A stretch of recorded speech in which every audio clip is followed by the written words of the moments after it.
List 21 Class 6 Manipuri Lairik Laisu Latam 2 Miyoi Bagi Marup Computer Page 15 Makhagi Wahang Singasi Kum U Hanmo Wahangya Makhagi Wahai Pareng Sing Asi Subject Amasung Predicate Khaidu U Number Kokta Hanmada Kokta Tomba Masa Phaba Angang Ni Pakhum Subject Tomba Predicate Masa Phaba Angang Ni Maramasina Piriba Wai Prengasida Tomba Masa Phaba Angang Ni Masa Phaba Angang Si Karano Hamatamda Tomba Ni Maramaduna Tomba Se Subject Ni Predicate na Masa Phaba Angang Ni Ana Tombagi Maramda Kari Hairige Hangmatamda the Pakumoina Song Foraji Masa Phaba Angang Ni Mana Pakumoina Song Forai Maramaduna Masa Phaba Angang Ni Habasi Predicate Ni List 21 to the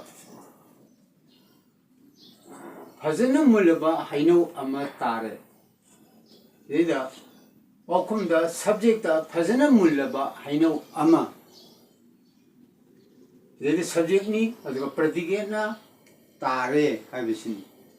laida atar gulab yamna phajaba lai ni pakhumda subject atar gulab haibisini subject ni predicate na yamna phajaba lai ni haibisina predicate ni mahanga mita imoba sang naina school chani Pakhumda subject imoba predicate sang naina iskun chali wahang pada masa nanba angang adu sak phajai and subject